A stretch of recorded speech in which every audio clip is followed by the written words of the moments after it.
Hi guys, welcome to Purrfect Date! So I just kind of played, I would consider it's a tutorial. And yeah, we're still in chapter 1. Let's continue. Alright. After a rather painful journey, I'm very grateful to finally... Oh, I'm getting spam calls. Finally limp into camp. I just have enough time to get myself tidied up for work, and I'm about to peel off my filthy pajamas when I hear the catalog beeping. I have a message, but I can't tell who it's from. It's not from any contacts that Professor Popper programmed into it. In fact, there's no contact information at all. Are you sure it's wise to trust everyone? Anyone? What on earth does that mean? Who is this? There's a lot you don't know. Think carefully about who you confide in. The glitch. Before I can think of a reply, the messages are gone and my catalog has no record of them. I don't have any time to think about this right now. I need to get ready. As soon as I'm presentable, I head over to the lab. I'm 10 minutes late. It doesn't give a good impression on my first morning. Ah, Vicky, good to see you. I was beginning to worry. Did you oversleep on your first day? Terribly sorry, sir. I've been traveling in the excitement of yesterday. I take punctuality very seriously. You cuts across my apology. Not to worry, it's perfectly understandable. You find I'm quite relaxed about most things, as long as you get the work done. I don't mind much what hours you keep. Thank you, sir. So, shall we get started? My goodness, what on earth happened to you? You look at the scratches all over my hands. Oh, I fell over and tried to save myself by grabbing onto a brush. I'm afraid I led you astray last night. Not everyone can take a double malt. How's the blah blah blah? I clicked too fast. I decided to seriously play along. Hello, Fuzzy, but it won't affect my work, sir. I really ought to drink spirits on an empty stomach. We ought to get those hands sorted out, though. They look pretty nasty to me. He goes on a tall metal cabinet in the corner and takes out a bottle of some cotton wool and begins cleaning and tending to my hands while he talks. For today, I'd like you to help me move a few tasks around the lab to get the hang out of things. But from tomorrow, I'll let you make your own choices about how best to carve up your time. Of course, you're primarily here to carry out your job as a research assistant. However, try to make the most of your time on the island. Once your work is complete, we're saying goodbye. This is really once-a-lifetime opportunity. Don't waste it all in the lab. Naturally, I need your help around here, but I also like you to get your hands dirty with some field work. Make sure you spend time exploring the island. It's a beautiful place and there's a lot to see. Take time to get to know the cats and fully understand their behavior, and it's crucial to our research. There's plenty to see, however, you must be careful not to overwork. Take regular rest and relaxation. We don't want you to burn yourself out now, do we? I'll try to get the balance right. That's the spirit. Now, there you are. He's done the first class job in my wounds, and they aren't bothering me nearly as much. I spend the rest of my day with the professor, getting to know where the various pieces of equipment, lab work, finding out where everything is, and learning some basic duties I will be performing routinely. By the end of the day, I'm exhausted and I make my way to the tent. About to flop on my bed when I see a package poking out from underneath. There's a report on kibbles Paul wants to deliver. The cats were right. The previous person barely made a start on producing an antidote. I'm gutted and worried. What if I can't do any better? Would I just turn into a cat? I decide that's not an option and resolve on going on my own research into it tomorrow. My instincts tell me that the cats will have a very good starting point. I have a feeling they know a lot more than they prepared to tell me. I need to gain their trust and see if I can get them to open up a bit. I'll make sure it's more promise if I focus one at a time. I'm optimistic that one-to-one sharing will prove fruitful. It's a small glimmer of hope. Tonight, if not for anything, I barely even write in my journal before falling asleep. First thing in the morning, I walk up on the island. I'm excited to discover the day will bring. Should I head straight into the research lab, or maybe before I start investigating a new way to help these cats and find a cure for myself? Perhaps a good starting power will get to know the cats a little bit better one-to-one basis. I'm surprised they didn't have me, like,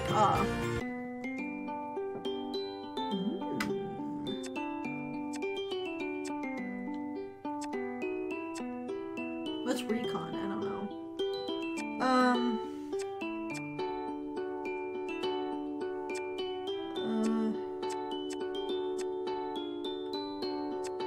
I mean, I wonder if romance is that hard. Like, so that's in 1, 2, 3, 4, 5 squares. These are in 3 squares. Fine, let's do romance first. What?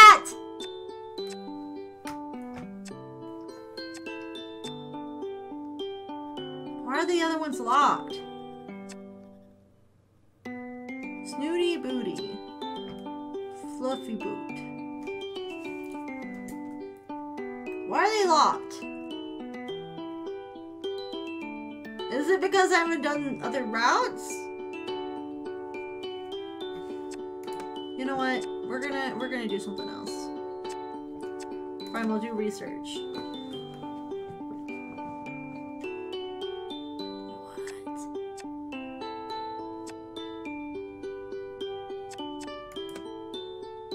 What? Locked. Okay.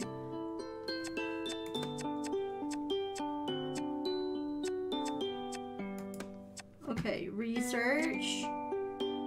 And then what's recon?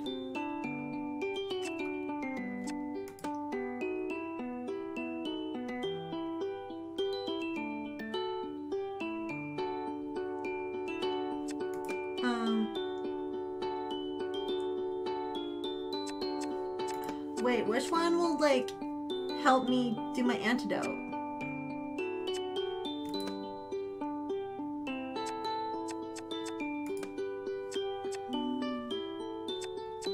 What's this one?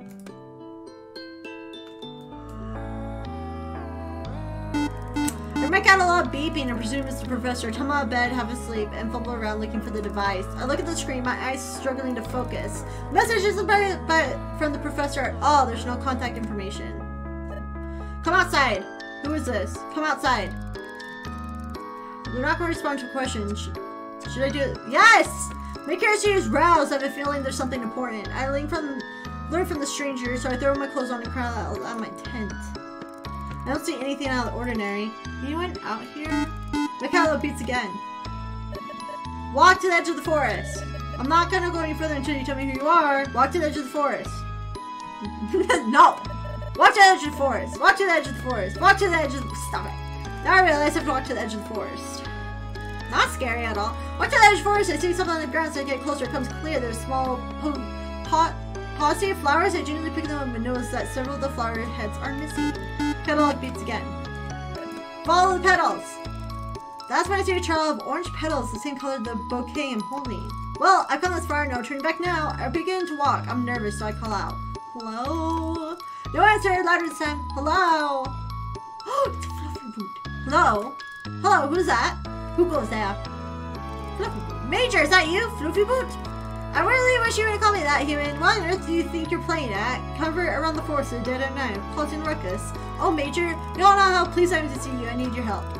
And this can't wait until a civilized hour?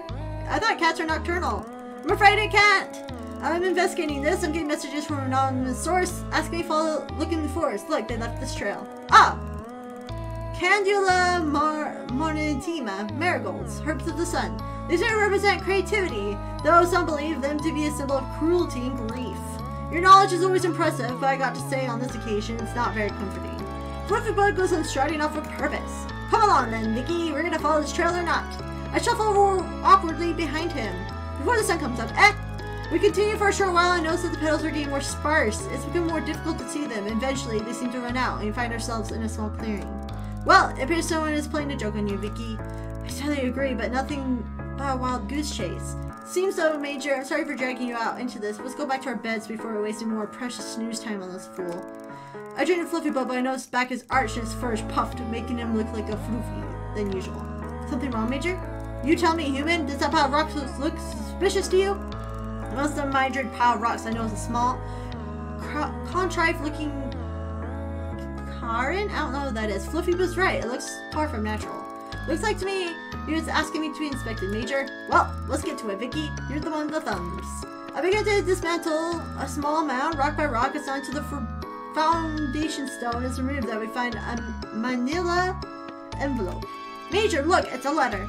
Looks rather large for a letter, my dear. You ought to open it. Here or back at the base. Having you got this far, it's only fair that I've equal share of this spoils. Spoils? Yes, perhaps we should look at it now, Major. As I'm speaking, I'm torn into the envelope. Well, out with it.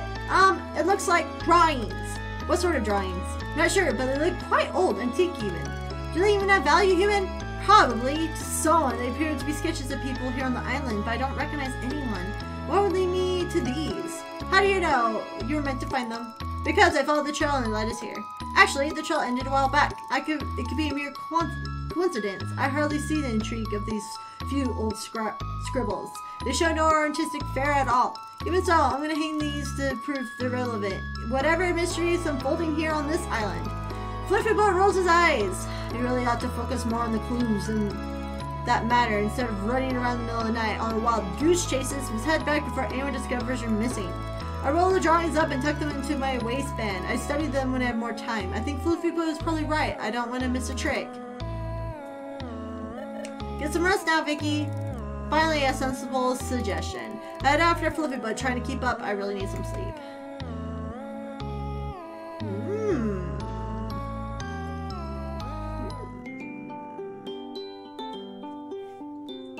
Ooh, so can we do Fluffyboat?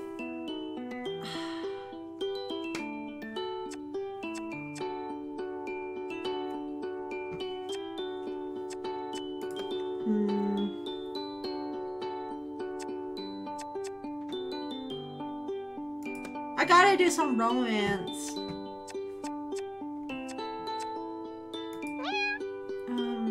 It's a cute pink kitty. I splayed out like a starfish at the beach in my bathing clothes, sweltering hot day, and I find it hard to concentrate on my work. So here I am. I let the cool sea wash over my feet and legs and lay back on the sand. I heard a long, loud sighing coming from somewhere nearby. I stood up and see where it's from. Snooty Booty, in response, under the shade of a palm tree, is looking out with her concerned expression. That one I've never seen like a cat make before. I go over there to see if I can help with something. Are you okay, Snooty Booty? She lets out another long, wistful sigh.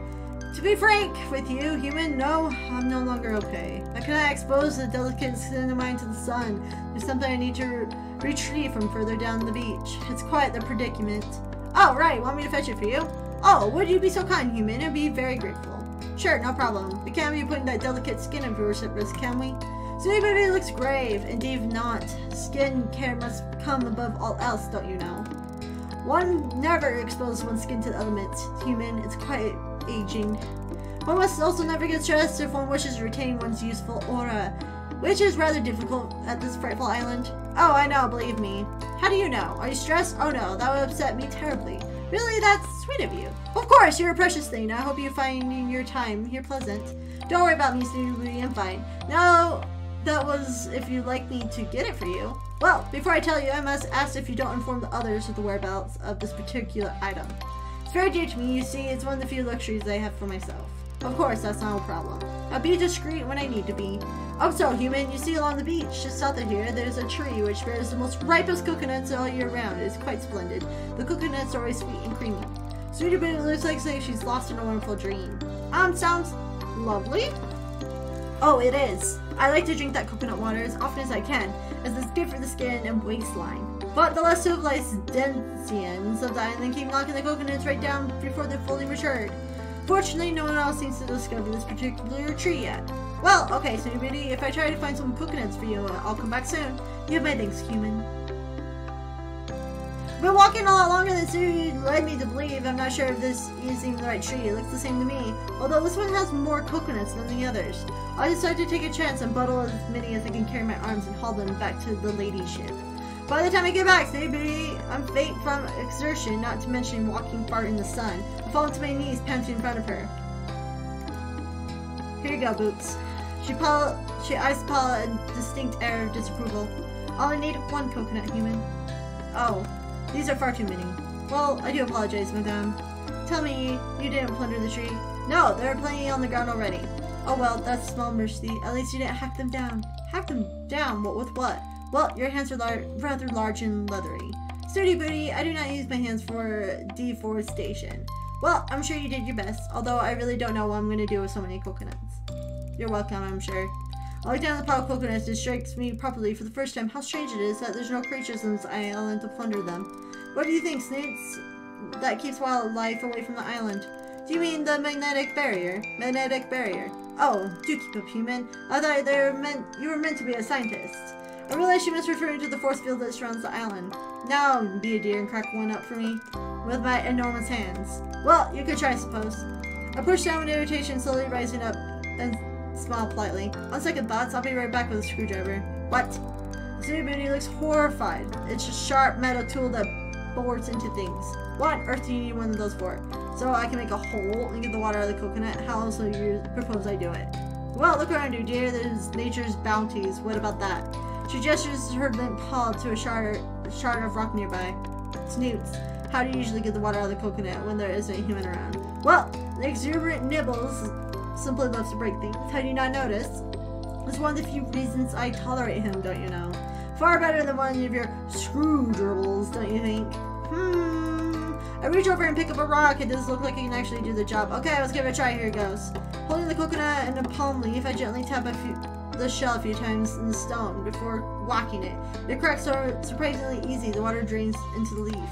There, now. See how nature provides, human. Yep, again, you're welcome. White. Snooty stretches her neck and her upper body towards the leaf. She sticks her tongue as far as it can before raising her big eyes to me. I can't quite seem to... I'll let her struggle for a moment or two before I feel her a bit like a child and pull the wings off a fly. She can't help the way she is. You seem struggling a little bit, Boots. Well, you place my libation slightly on my reach. Oh, I'm sorry. Would you like me to help bring you a little closer, perhaps? Well, of course I would, human. Are you deliberately obtuse? I would very much like to help you, Snoots, but you make it rather difficult. How? I don't understand. I've been perfectly clear with my instruction. You see, I'm under a spell, a very powerful one, which prevents me from following any instructions unless accompanied by some magic words. Oh, would you care to enlighten me? Well, it'll go something like this. Please, human, would you mind passing me my libation? Thank you very much. There's a pause during which I'm not really sure what Snooty Boot is thinking. Suddenly, the Sphinx erupts into peals of laughter. I've forgotten my manners. Please do be so kind, human. I would be most obliged. Oh, go on then. I nudge the leaf closer, and she delicately laps at it. I'm truly indebted in many things. That looks delicious. Snooty agrees without taking a break. You know, searching for those coconuts, I was thirsty at work. I'm sure it was. She's still lapping at the water. My throat's so scratchy, especially in this heat. Snooty finally comes up for air. Quite. The beauty of this coconut you see is so hydrating and the most palatable too. You really ought to try it sometime. I like down my own dry palm leaf. Yes, that's be a good idea, Boots. And the very best thing about your drinking coconut water is to curl up and have a nap, you know. Beauty sleep is most important. Oh, is that so? Indeed, human. I suppose you have other things to do now. Well. Snooty yawns and closes her eyes. I suppose I do, sweet dreams, princess. She snores softly in reply.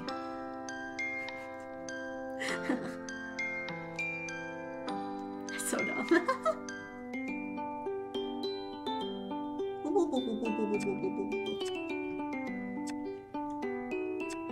Does this work if I do romance again?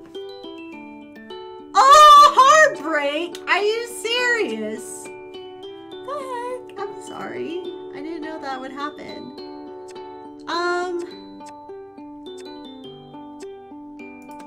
Okay, let's do some research, I guess.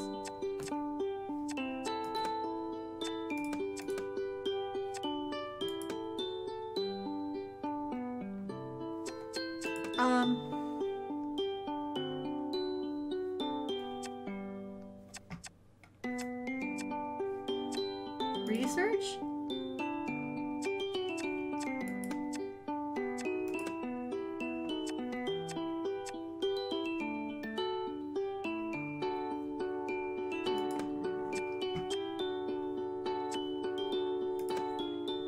Let's do some field work. Professor Popper told me to be ready early and dressed for hiking. We're going to do field work this morning. I'm not sure if I have anything like that would pass for hiking gear. To be honest, some sturdy shoes would be good. Well, a lab coat, trainers, than it is. As usual, a message from Professor lights up in my catalog. Set to go. I'm waiting outside my tent. Ah, Vicky, are you ready for the field work today? Yes, of course, Professor. May I ask where we're going? Somewhere you think you'll find very interesting. The Professor hands me a backpack. Here, take this bag. It's very full but surprisingly light. Poppers has set a brisk face, calling back over to me on his shoulder. This way! I catch up to him. After some serious walking with me struggling to keep up, the Professor stops abruptly and listens. Do you hear that? There's a distant sound of bubbling water. We're almost there! Secretly relieved, I don't think I could go much further. Just a little climbing.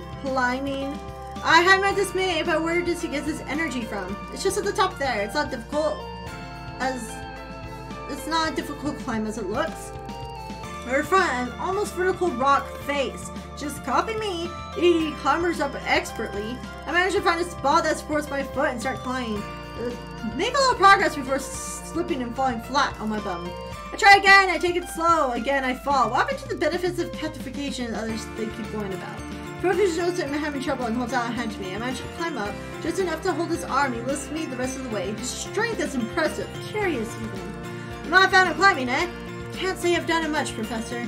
Come along then, and I can get you there. And pretty much pulls me all the way to the top and then leads me to an entrance of a small cave. And the sound of running water is very loud now. And I instantly see a natural spring has cut its way through the rock and created a beautiful cascade of sparkling water. Clear water. It looks delicious! Kneel down without thinking, begin to drink. It tastes amazing. I come for breath and I see Professor looking at me with suspicion. You should know better, never wise under any circumstance than just something that's been unproven. But here, on this island, I've been imprudent to exercise more caution than usual. I feel embarrassed with my lack of consideration. Yes, of course, sir, I wasn't thinking. I felt so thirsty, it looked so good. I do understand. Many have made the same error. Fortunately for you, this is tried and tested for safe consumption. Is it good, don't you think? My body feels suddenly re-energized. I feel like I can climb any wall. It's incredible. I feel fantastic. What's in it? We don't know. That's why we're here. We need more samples. We've been studying this water for months now, and we still don't know little about it. Check your bag. Although my bag is full of the brim of empty plastic bottles. We'll need to fill all these with water. We're going to need as much as we can carry. I do as he says. By the time all the bottles are full, back of my bag, it weighs a ton. But I can feel like I can lift anything. The effect of the water is powerful. The Professor also packed his own rucksack with bottles. That should do it for us now. Let's get these back. We make our way down the rock face back to camp. I have no problem keeping up with the Professor. I feel like I can run all the way. However, as we get closer home, I still feel the effect wear off. My bag becomes unbearably heavy. And finally limp to camp is torture. I need to rest.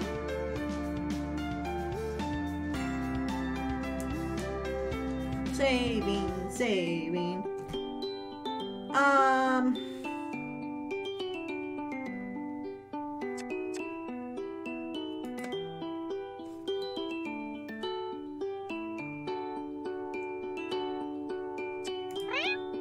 Okay, we don't want bad consequences. Find me rest.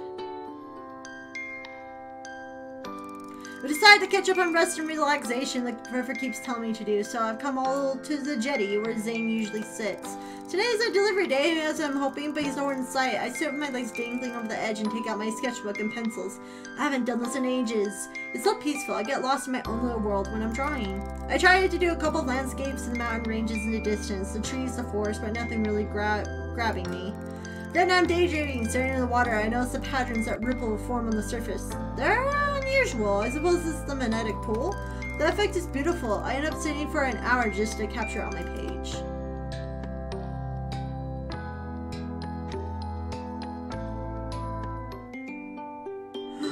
Woo!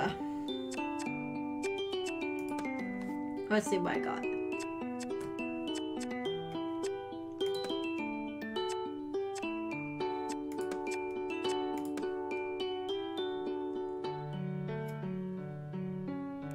I've been staring at the back of his head for a long time now, too long. I start feeling creepy. I don't understand it. All he does is sit in the chair by the dock eating egg sandwiches and doing crossword puzzles. How does that man like that become a security guard in a place like this? As far as I can tell, his job consists of greeting the boat, making sure nothing unauthorized gets off of it, picking up supplies deliveries, and occasionally taking long lazy naps at the island to make sure everything's secure.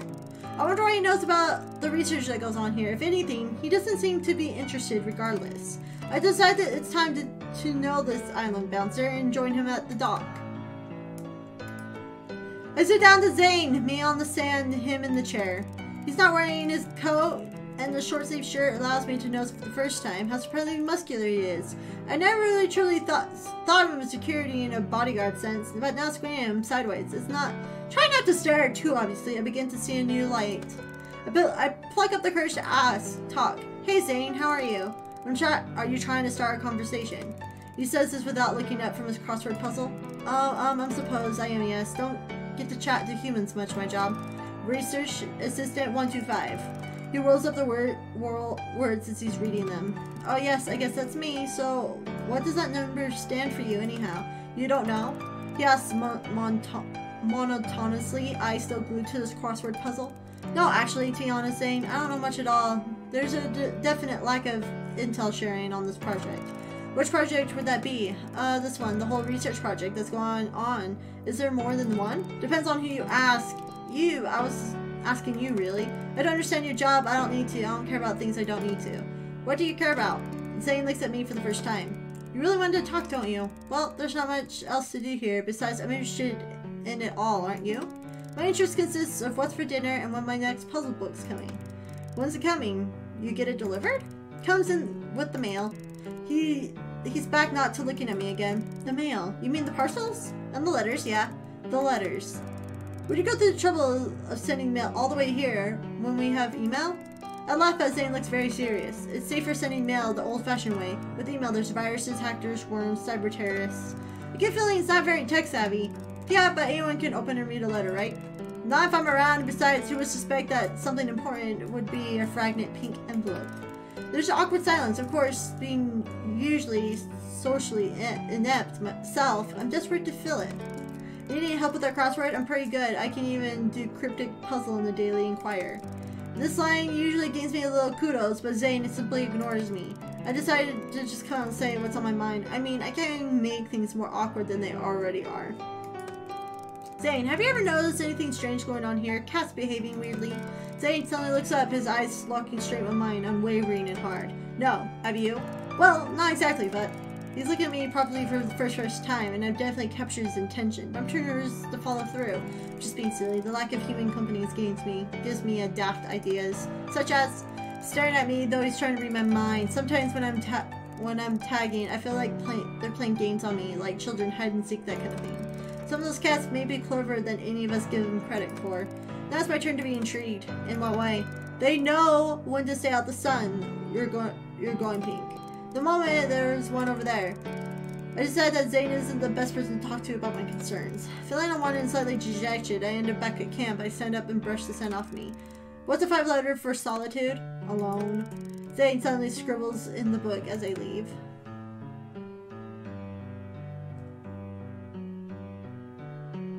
Saving.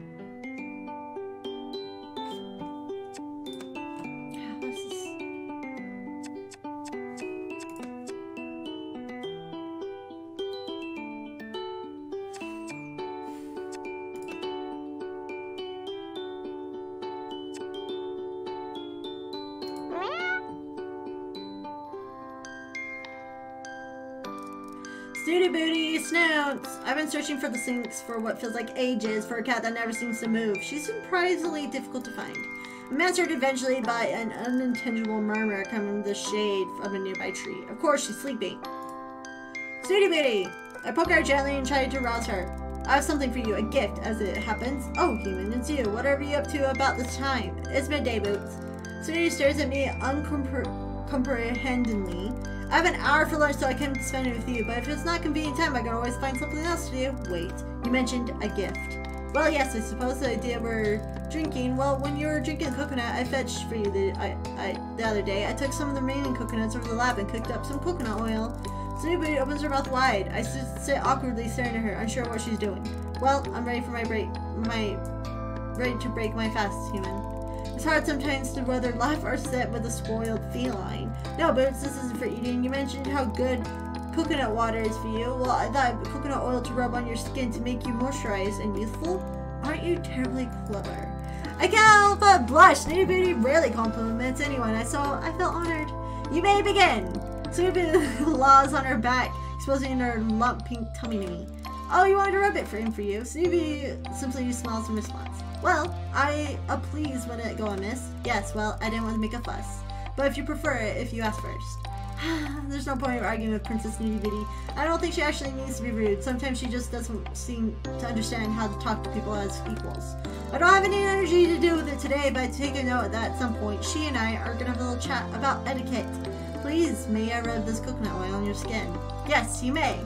I pour some of the pungent liquid in my palm of my hand and rub it together with the others. I have no idea what I'm doing. I've never massaged anyone before. But I work along the lines of putting the sun cream on a friend. As I touch the warm, loose skin of Snooty's primordial power to strike me how delicate she really is. I try to be gentle as possible. Is that okay? You're very skillful with your hands, human. Okay. I do wish I had those thumb things. It seems useful. They're quite handy, to be honest, but paws are cool too. Snooty lays inspected of one of her paws. Do my paws next, will you? Snooty's skin is reacting well to the treat and it's getting shiny, pliant. And I see the good as it's doing. I move to massage her paws, but I'm quite taken back to the length of her claws. Oh, Boots, your claws are really quite long. Don't you use a scratch post or anything? Oh, what? You know, something abrasive to file them on. Whatever for. Well, it's part of a cat, really. Stops them on catching things. Snooty is peering at me with judgmental eye open. Caught on what exactly? Oh, I don't know, Snoots. Don't worry about it. I'm sure it's fine. Oh, do go on. I'm intrigued. You seem to plan there's a degree of neglect in my grooming. No, I'm seriously not. You're far better the most high maintenance, highly groomed cat I've ever seen. In fact, you're a perfect example of a sphinx. I'm a, what, sphinx? She's trying to get me to say perfect again, but it's hard to keep my face straight. Absolutely perfect, Snoots. And you're an expert? Well, I want to call me that, but I've been reading on sphinx cats, and you have all the characteristics of a pedigree.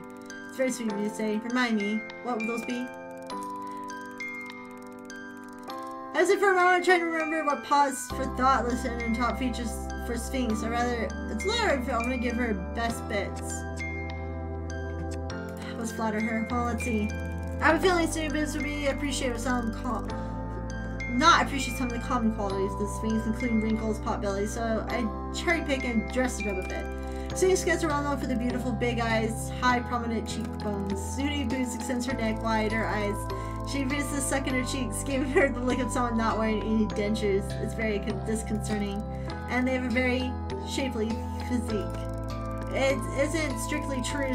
Sphinx have tend to be quite muscular. But something tells me Snooty Booty wouldn't approve of that description. Now she's extending her entire body what looks like a yoga stretch. I see. Go on. The skin is soft, buttery.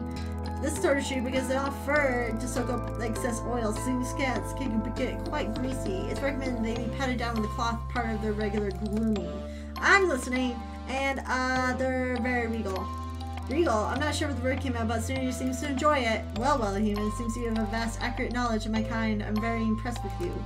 I blush. It's not very often she gives me compliments. When she does, it makes you feel like $1 million. Thank you, Snoots. Response to me to make sure what you're saying my claws more seriously. Do you think I ought to tend to them? In what way? The length. I believe you're suggesting I got them trimmed. I wasn't saying that, but I don't think it's a bad idea. Perhaps I can help you with that. A manicure. That will be a marvelous idea. Let's say tomorrow, same time? Well, if I can get away. I feel like she's played me. You're really the most kind. Thank you, human. With those few words, my heart is in a puddle at her feet. So funny. Oh, Snooty Booty. Huh.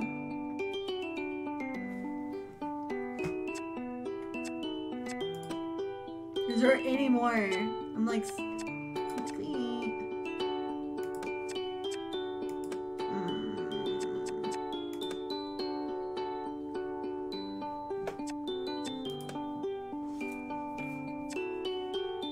Oh, I can't do him again.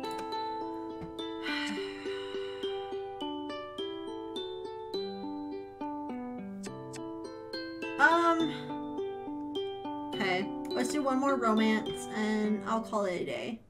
Snooty Booty. Hey Snoots, fancy seeing you here. Really? But this is my spot, human. I'm often to be found here. I let it go because I'm excited about what I brought. Pick a hand. I'll mount my fist in front of Snooty Booty. Oh, a game. How merry. She stretched out her paw in my direction with my left hand. Ta-da! Open to reveal a piece of coarse stone that I cut up in the lab. Oh, what a lovely rock you have there. It's coarse stone. I thought it worked well as a nail file. What a clever thing you are. It's not even the best bit. Look. The other fist. Look, my fantastic find. Oh my, what is that thing? Nail polish! Found it in the lab. I have no idea who it belonged to, but honestly, I don't think too much about it. I figured I could borrow it for one short hour without anybody missing it. It looks like your color. I I squint at the bottom of the bottle. It's called Desire. I raise my eyebrows at the Sphinx. Oh, nail polish, you say? Show me, human. She suddenly seems more interested. I thought I could give it a try on a long-time modern career befitting a lady. Most sweet of you now. Shall we sort the snacks and drinks first? Oh, well, I came straight from work. I didn't really... Oh, never mind. It won't take you more than a moment to fetch a coconut, and shall we begin? I can't believe I'm actually doing her bidding. You have to hand it to her that air of entitlement so really gets what she wants. Back quickly and out of breath within minutes, we settle into our session. Tell me if it feels at all uncomfortable, Snooze. I've never done this before, so guidance would be most helpful. I'm surprisingly satisfying, and I can see why other cats engage in the process of scratching at trees and rocks. I've always thought they were hunting for termites like little scavengers. Ha ha ha. Next foot! I finished her hind legs and I'm on the final front paw. The stuff really works well. Did I tell you how I cut it in the lab? I don't believe you did. How does this nail polish work? Is it like paint? I ignore rudeness. Exactly. Paint it on and wait for dry. I never painted someone's nails before, so it'll be a new experience for the both of us. Open the bottle and make the first stroke. I try to keep still as possible. Make you find I'm as statuesque in my stillness. Your hand is so less so. I know, I'm sorry, your nails are just so tiny. Try to color with the lines. What lines? Never mind, it's a human thing, I guess. I'm not sure if I can help the smell of this nail polish. Really, I quite like it. It reminds me of pear drops. Of what? Oh, sorry, another human thing. Wow, look though, your paws look fantastic! Look at them! They're so cute! Ah, a long sleeve talons are glinting shiny red in the sunlight. Oh my, I am spectacular! She extends her claws momentarily and presses them in my arm. I'm not enough to puncture the skin, but if I try to remove it, it would hurt. For the first time, I appreciate what lethal weapon they may be. I must keep that in mind. So, come on then. I take in my catalog. Come on, what? Pose for the camera. Oh goodness, I didn't realize this can be a photographic session. Also, how exciting. Well, yes, I want to remove that varnish before I go, so I thought it'd be nice for you to have a photo. Remove it! This cat looks appalled. Whatever for. Oh, Snooze, I'm sorry. Didn't I say I can't leave it on permanently? It would impede their natural retraction of her claws. Then I should leave them extended.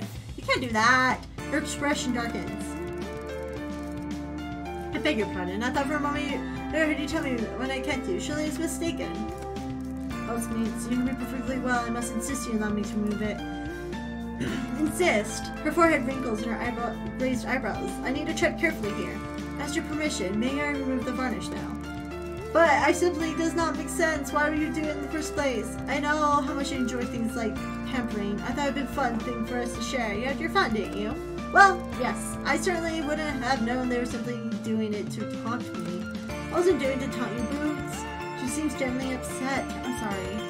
There's an awkward little standoff. Trying the rope leading out the collar. Her eyes on the claws. I rack my brain and think of a way to compromise with her. Perhaps if I tried appealing her sense of style? I wonder if you'd like to try something. I don't know if you do in the first place. Actually, I'm forgetful sometimes. You're awfully withering. Well, just before I came to the island, I was grace sweeping the fashion world. I can't tell if it caught her attention. I read about it in Bon Vivant magazine. Go on. It's a French thing, apparently. Snoopers cocks her head to the side. It's called, the Pinky Fletchy Rose. Just going for it. I feel encouraged. I'm thinking, on my feet. All celebrities are doing it. Doing what? Having their pinky tails painted while the other nails are left natural. One nail. She looks intrigued. Yes, it really looks striking in la mode. Show me. Bullseye! I take a Snooze's paw in mine and she scratches away at it. No, show me. I pause. I'm certain what she means. It's an intended job. She wants me to paint my own pinky nail desired. Oh, gladly. I suppose I expect the Snoopy to attempt to groom me at some point. Here it goes! I swipe the bright red polish my left pinky. What do you think? Looks la mode, right? Hold my pinky finger in the corner of my eye coolly. Well, I suppose it looks really fetching. I make a deal with you, human. I will wear my nails la mode if you promise to keep your painted for the rest of your stay here. It's a deal. I doubt such tiny amount of varnish will cause her too much harm and come off naturally soon away. Mine, on the other hand, can be more permanent. I can't wait to explain this to Professor Popper.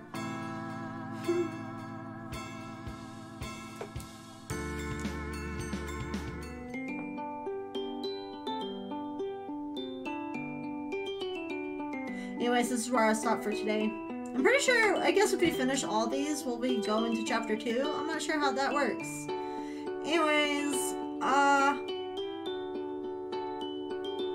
yeah. Hopefully you guys are enjoying it as much as I do. I love you guys so much. Please like, comment, subscribe, support me on Patreon. See you guys next time. Bye!